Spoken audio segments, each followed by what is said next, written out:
क्या आप जानते हैं भारत के एक महाराजा को पोलैंड में भगवान का दर्जा दिया जाता है। इतना रोचक प्रसंग है। 1939 जर्मनी अटैक कर देता है पोलैंड के ऊपर और पोलैंड को ध्वस्त कर देता है और लाखों लोग सड़क पर आ जाते हैं। खाने की भी तकलीफ हो जाती है, पानी की भी तकलीफ हो जाती है। तब वहां के नागरिक 740 महिलाएं और बच्चों को एक नाव में बिठाते हैं और कहते हैं कि आप जो देश आपको शरण दे वहां रुक जाना, नहीं तो लाइफ में गुड बाय।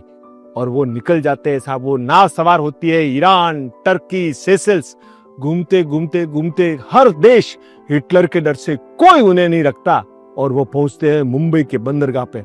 और ब्रिटिश भी मना कर देते हैं कि भाई हम हिटलर से कोई तरह का दुश्मनी मोल लेना नहीं चाहते।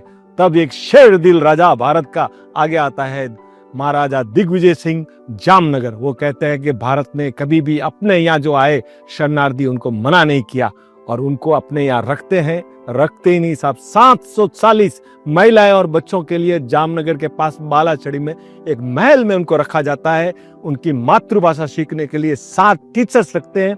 उनका टेस्ट का खाना बनाने के लिए 7 रसोइये गोवा से मंगवाते हैं और उनका कल्चर और उनका धर्म पालने की पूरी व्यवस्था करते हैं। और साहब हम 5 मेहमान को 5 दिन नहीं रख सकते। अगले ने 740 लोगों को 5 से 7 साल तक जो उनके टेस्ट का खाना, उनके कल्चर रखा। और साहब सेकंड वर्ल्ड वॉर के बाद जब वो चले गए ना, पर उन्होंने भी अपना एहसान नहीं बोला। पोलैंड जाने के बाद पोलैंड में आज 8 स्कूल्स के ऊपर गुड महाराजा का नाम है। वार्सा का मेन स्कूल के ऊपर गुड महाराजा का नाम है। इतना ही नहीं, 2011 में मरणोपरांत साहब जो ऑर्डर ऑफ मेरिट सबसे बड़ा सम्मान भी उनको नाम से उनको दिया गया। और जो बच्चे यहाँ रहे थे उनमें से एक बाद में जाके पोलैंड का प्राइम मिनिस्टर बना।